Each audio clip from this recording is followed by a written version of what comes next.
Hi hello నమస్తే, welcome back to my channel MMV Telugu channel. Hello my dear lovely family members and friends, మీరందరూ ఎలా ఉన్నారు? నేను చాలా బాగున్నాను. మీరు కూడా చాలా బాగున్నారని, బాగుండాలని మనస్ఫూర్తిగా దేవుణ్ణి కోరుకుంటున్నాను. ఈరోజు మనం Neeraja part 7 and last part. ఇంకా 6th పార్ట్లో ఏం జరిగింది అని అంటే, ఇంకా నీలకాంత్ వచ్చేసి ప్రభుకి ఏంటేంటో చెప్పేస్తే ఇంకా నీరజని కోపగించుకుంటాడు ప్రభు. రీజన్ చెప్పదు ప్రభుకి. అయితే కోపం వచ్చేసి వెళ్ళిపో నా దగ్గర నుంచి, ఇంకెప్పుడు తిరిగి మళ్ళీ రామాక అని అంటాడు. అంటే సరే అని చెప్పేసి వెళ్ళిపోతుంటే ఆమె దగ్గరకు వచ్చేసి, నిజంగా వెళ్ళిపోతున్నావా నన్ను వదిలేసి అని అంటే, నీరజ ఆగి శాంతంగా అంటుంది, నిజంగానే వెళ్ళిపోతున్నాను అని అంటది. వెళ్ళగలుగుతున్నాను, ఇంకా నీకు ఆ గుండె నొప్పి రాదని తెలుసుకున్నాను. ఎక్కడ ఉన్నా నువ్వు సుఖంగా సంతోషంగా ఉంటావన్న ధైర్యంతో వెళ్ళిపోగలను. నీరజ గుమ్మం దాటకుండానే వచ్చి అట్టుగా నిలబడ్డాడు ప్రభు. నిన్ను వెళ్ళనివ్వను, నాకు నిజం చెప్పు నీరజ అని అన్నాడు. మాటలలోకి మార్చి చెప్పగలిగినదంతా నిజం కాదు ప్రభు, అంతకు మించిన నిజం మనసుతో అర్థం చేసుకోగలిగినది వేరే ఉంది. నన్ను వెళ్ళని, అది మన ఇద్దరికీ మంచిది అని అంది. ప్రభువును తప్పించుకొని వెళ్ళిపోయింది నీరజ.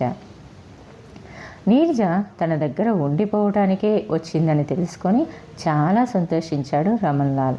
కుంటి పిల్లవాడు ఆనందంతో చప్పట్లు చరిచాడు. చివరికి వెర్రుబాగుల పిల్ల కూడా నువ్వు ఇక్కడే ఉండిపోతావా అని వెర్రిగా నవ్వింది. కుంటి పిల్లవాడిని వీల్ చైర్లో కూర్చోబెట్టి సాయంత్రం వేళ అటు ఇటు తిప్పుకొని వస్తుంది నీరజ. అలాంటి సమయంలో ఒకనాడు తనను ఎవరో పరిశీలనగా చూస్తున్నట్లు తోచి తను ఆ వ్యక్తిని పరీక్షగా చూసింది. తను చూడటం మొదలుపెట్టగానే ఆ యువకుడు అక్కడి నుండి వెళ్ళిపోయాడు. ఎక్కడో బాగా చూసిన ముఖం అనిపిస్తుంది. ఎంత ఆలోచించినా గుర్తుకు రాలేదు. ఇంటికి వచ్చాక గుర్తుకు వచ్చింది. Police officer Murali. కలుసుకొని చాలా రోజులు కావడం వల్ల, మఫ్టీలో ఉండడం వల్ల వెంటనే గుర్తుపట్టలేకపోయింది. అయితే మురళి ఇంకా తనను అనుసరిస్తూనే ఉన్నాడన్నమాట అని అనుకుంది. రమణ్లాల్ భార్య ఆరోగ్యం నానాటికి దిగజారుతూ ఏ క్షణంలో ఏం జరుగుతుందో అన్నట్లుగా ఉంది. ఆ రోజు ఆవిడ మరీ మూసిన కన్ను తెరవకుండా పడి ఉంది. రమణ్లాల్ ఎప్పటిలాగే ప్రయాణమయ్యాడు. ఇవాళ వెళ్ళకండి, ఆవిడ స్థితి మరీ ప్రమాదకరంగా ఉంది అంది నీరజ. రమణ్లాల్ ముఖం చిట్లించుకున్నాడు. నేనుండి మాత్రం ఏం చేయాలి అని అన్నాడు. రమణ్లాల్ను తను ఆపు చేయలేనని గ్రహించింది నీరజ. పోనీ మీరెక్కడికి వెళ్తున్నారో చెప్పండి, అవసరమైతే కబురు చేస్తాను అని అంది. రమణ్లాల్ కొంచెంసేపు ఆలోచించి చిన్న కాగితం మీద ఫోన్ నెంబర్ వేసి, ఈ నెంబర్ రింగ్ చెయ్యి, అత్యంత అవసరమైతేనే అని వెళ్ళిపోయాడు. రమణ్లాల్ భార్య ఊపిరాడక అవస్థపడుతుంది. ప్రాణాలు ఉగ్గబెట్టుకొని రోగి దగ్గరే కూర్చుంది నీరజ. కాలింగ్ బెల్ మోగింది. రమణ్లాల్ వచ్చేసాడా? ఎంతైనా అతను ఒక మనిషేగా అని అనుకుంటూ వెళ్ళి తలుపు తీసింది నీరజ. ఎదురుగా మఫ్టీలో మురళి. మీరా అంది. గుర్తుపట్టారన్నమాట అన్నాడు మురళి. కూర్చోమని అనకుండానే కూర్చుంటూ అన్నాడు మురళి తాపీగా సిగరెట్ వెలిగించుకుంటూ. కూర్చోండి అన్నాడు. వణుకుతున్న చేతులను ఒకదానిలో ఒకటి చేర్చి నిబ్బరాన్ని కూడదీసుకుంటూ కూర్చుంది నీరజ. నాతో ఏం పని అని అడిగింది. పని మీతో కాదు, రమణ్లాల్ గారితో అని అంది. ఆయన ఇంట్లో లేరు అని చెప్పింది. ఎక్కడికి వెళ్ళారు అని అన్నాడు మురళి. నాకు తెలియదు అని అంది. నిజం చెప్పండి అని అడిగాడు మురళి. నిజంగా తెలియదు అని అంది. ఆయన భార్య చావు బతుకుల మీద ఉంది. ఇలాంటి పరిస్థితుల్లో మీతో కూడా ఏమి చెప్పకుండా వెళ్ళిపోయారా అని అన్నాడు. ఈ సంగతులు మీకెలా తెలుసు అని అడిగింది నీరజ. ఏం ప్రశ్న, నేనెవరో మీకు తెలియదా? అన్ని సంగతులు తెలుసుకోవడమే నా వృత్తి. చెప్పండి, ఆయన ఎక్కడికి వెళ్ళారు? అత్యవసరంగా కలుసుకోవాలి అని అన్నాడు. నిజంగా ఎక్కడికి వెళ్ళాడో నాకు తెలియదు, ఫోన్ నెంబర్ మాత్రమే ఇచ్చారు. ఫోన్ చేయనా అని అడిగింది. ఫోన్ దగ్గరకు నడిచింది నీరజ. ఫోన్ చేయబోతున్న నీరజ చేతిని గట్టిగా పట్టుకున్నాడు మురళి.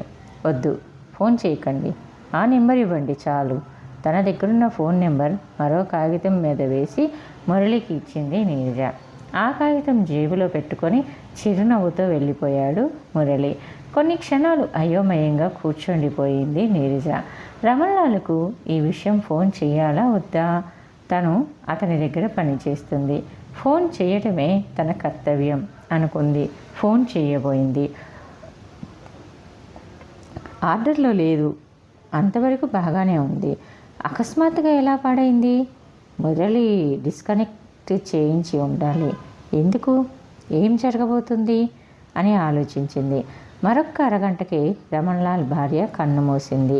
మురళి రమణలాల్ని అతని గ్యాంగ్తో సహా పట్టుకున్నాడు. నీరజను కూడా కస్టడీలోకి తీసుకున్నాడు. వివరాలన్నీ ఆ మరుసటి వార్తాపత్రికలన్నిటిలోనూ వచ్చాయి.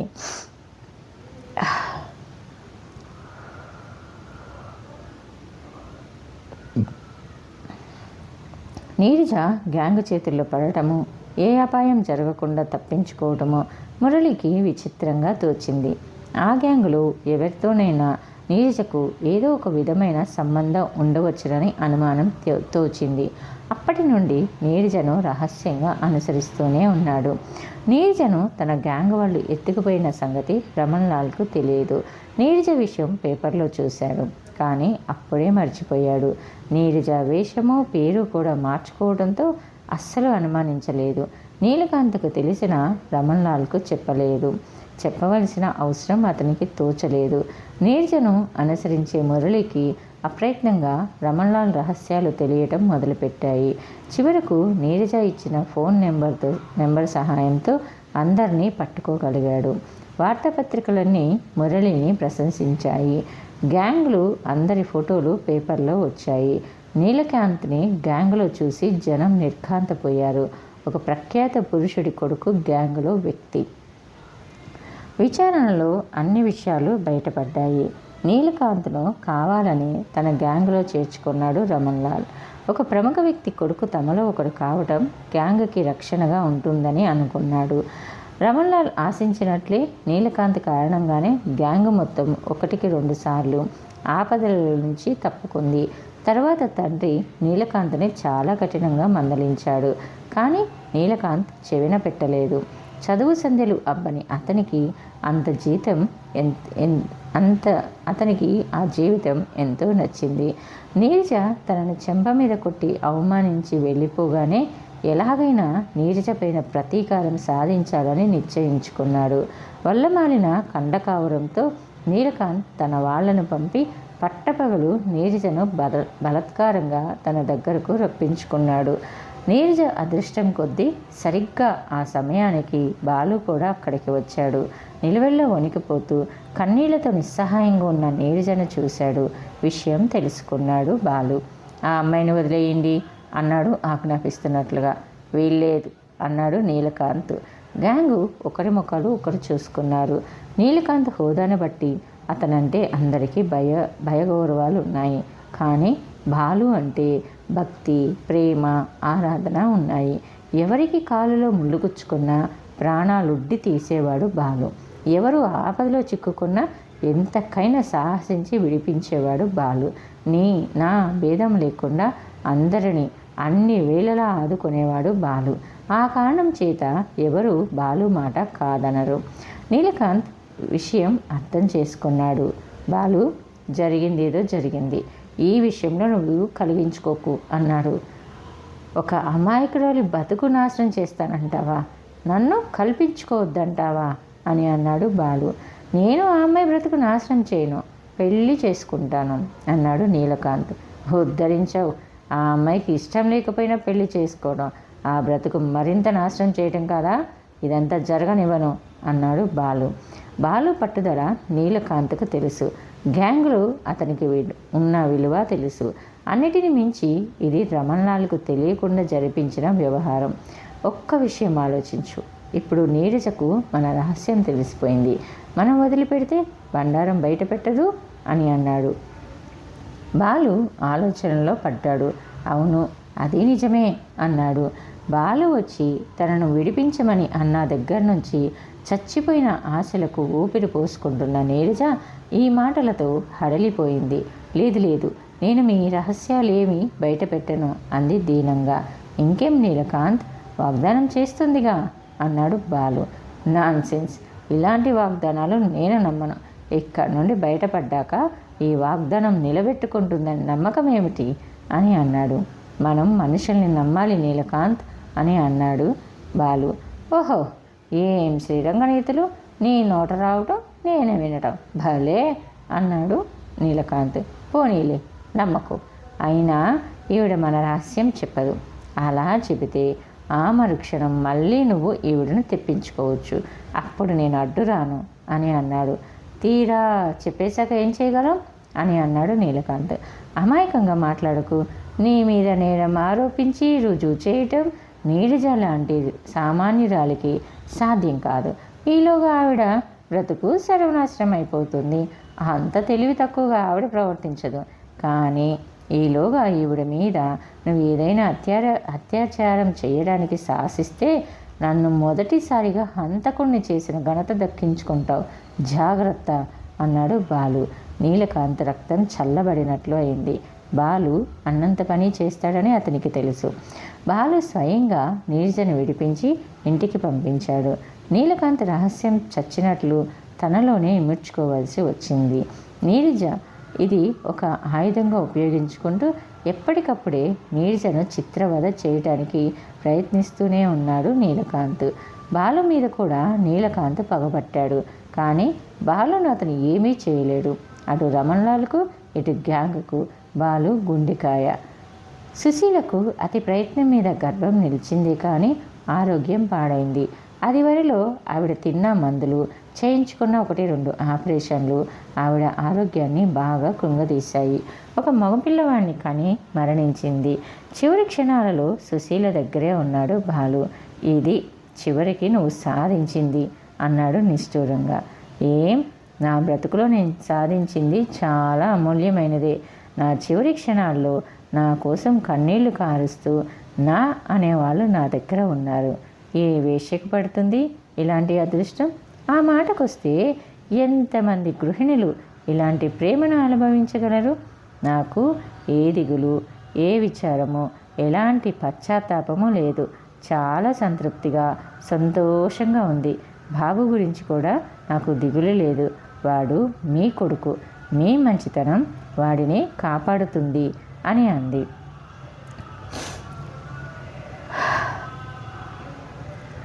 వద్దు సుశీల, ఆ మాట అనకు. ఆ సమయంలో కూడా మంచి మాట విని సహించలేకపోయాడు, లేక అడ్డు తగిలాడు బాలు. సుశీల పెంకగా తల అడ్డంగా తిప్పుతూ, మీరు మంచివారు, ఆ మంచితనం కాపాడుతుంది, తప్పకుండా కాపాడుతుంది అంటూ బాలు చేతిని ఆప్యాయంగా చెక్కిలి కానించుకొని కళ్ళు మూసుకుంది. తల్లిపోయినప్పుడు కూడా కన్నీళ్లు కార్చని బాలు కుమిలి కుమిలి ఏడ్చాడు. అతని నుండి ఏదో శక్తి దూరమైనట్లు అనిపించింది. కళ్ళు తెరవని పసిగుట్టు సుశీల అప్పగించిన 50,000 రూపాయలు బాలుకి మిగిలాయి. బాలును సాధించడానికి నీలకాంతికి మంచి ఉపాయం దొరికింది. ఆ శిశువును స్వాధీనం చేసుకొని బాలుని లొంగదీసుకోవాలని అనుకున్నాడు. ఇలాంటి విషయాల్లో రమణ్లాల్ కల్పించుకోడు. ఒకసారి ఆ శిశువును తీసుకోవడానికి ప్రయత్నించాడు. సమయానికి బాలు అడ్డుకొని కాపాడుకున్నాడు. రాజేశ్వరికి సుశీల సంతానం మీద ఏం శ్రద్ధ? జరిగిన గొడవలతో చికాకు పడి ఆ శిశువును వదిలించుకోవాలని ఆవిడ చూస్తుంది. బాలుకు భయపడి ఏం అనలేకపోతుంది. బాలు విషయం అర్థం చేసుకున్నాడు. రాజేశ్వరి రక్షణలో తన బాబుని ఉంచటం ఇష్టం లేకపోయింది. అతనికి ఆ సమయంలో నీరజ గుర్తుకు వచ్చింది. రాత్రివేళ రహస్యంగా నీరజను కలుసుకున్నాడు. ఈ బాబు నా కొడుకు, వీడిని కాన్వెంట్లో అప్పగించండి, అనాథ అని చెప్పండి. వీడి కోసం వీళ్ళ అమ్మ 50,000 రూపాయలు ఇచ్చింది. అవి ప్రస్తుతం మీ పేర బ్యాంకులో వేశాను. వాడి కోసం ఖర్చు పెట్టి వాడు ప్రయోజకుడు అయ్యేలాగా చూడండి అని చెప్పాడు. ఎంత నమ్మకం నా మీద మీకు? ఈ డబ్బు ఒకవేళ నేను వాడుకుంటే అడిగింది నీరజ. మీ ఇష్టం. ఒక దీనురాలు తన సర్వస్వము కరిగించి కొడుకు కోసం దాచిన డబ్బు అది. నేను చేయగలిగింది నేను చేస్తున్నాను. మీరు చెయ్యాలనుకున్నది మీరు చేయండి అని అన్నాడు.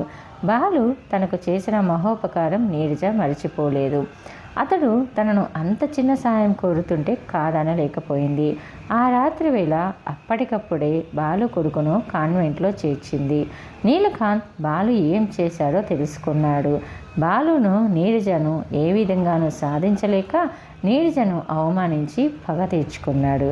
సేఠ్ రమణ్లాల్ ఆస్తి ఇంకా గ్యాంగులో అందరి ఆస్తిపాస్తులు ప్రభుత్వం స్వాధీనపరుచుకుంది. ఒక్క బాలుకి సొంత ఆస్తి ఏమీ లేదు. విచారణలో అతడు ఎన్నెన్ని సంస్థలకు సహాయపడ్డాడో అతనికి ఇష్టం లేకపోయినా బయటపడింది.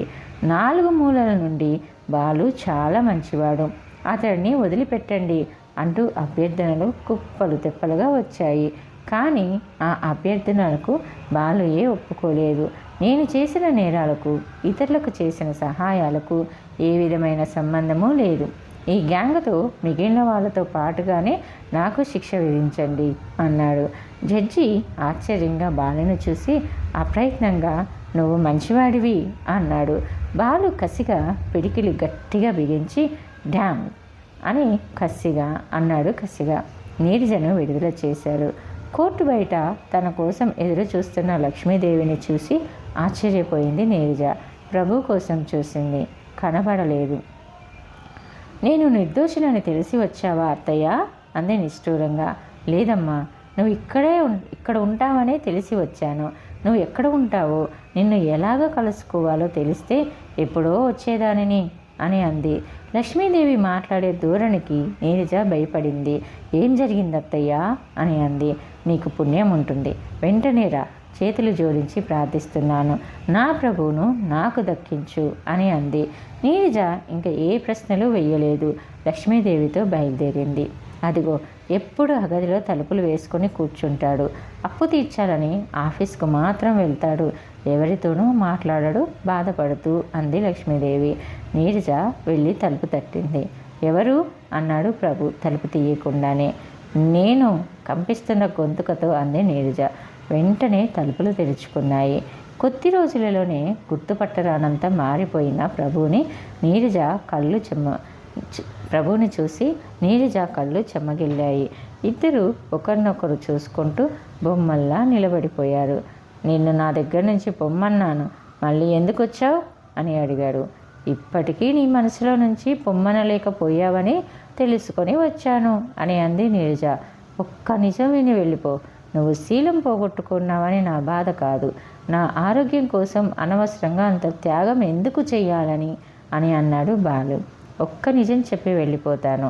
నువ్వు నిజం చెప్తే నమ్మలేవని కాదు, అనేక గొడవల మధ్య ఇరుక్కుపోయిన నాతో నిన్ను కూడా చిక్కుల్లోకి దింపటం ఇష్టం లేక అని అంది. నీరజ పోయేదానిలా వెనక్కు తిరిగింది. ప్రభు నీరజ అని పిలిచాడు. నీరజ గిర్రన తిరిగి చిరునవ్వు నవ్వింది. ప్రభు చేతులు చాపాడు. నీరజ అతని హృదయం మీద వాలిపోయింది. నిజమే కదా, ఇంత ప్రేమ ఎవరికి దొరుకుతుంది? కథల్లోనూ, నవల్లోనూ, సినిమాల్లోనూ, ఏమో నిజ జీవితంలో ఎక్కడన్నా ఉంటుందేమో కదా. నిజంగా బాలు లాంటి వాళ్ళు, ప్రభు లాంటి వాళ్ళు, నీరజ లాంటి వాళ్ళు ఉంటారేమో కానీ ప్రభులాగా ప్రేమించేవాళ్ళు, బాలులాగా అర్థం చేసుకునేవాళ్ళు ఎవరూ ఉండరేమో కదా. ఏమంటారు ఈ స్టోరీ గురించి? నచ్చితే చిన్న లైక్ ఇవ్వండి. అలానే మీ ఫ్రెండ్స్ అండ్ ఫ్యామిలీ మెంబర్స్లో ఎవరైనా స్టోరీస్ వినేవాళ్ళు ఉంటే వాళ్ళకి షేర్ చేయండి. అలానే నా ఛానల్కి సపోర్ట్ చేసి నన్ను మరింత ముందుకు నడిపించగలరని మనస్ఫూర్తిగా కోరుకుంటున్నాను. ఓకేనా? Thanks for the watching. Bye bye. Take care. See you soon again.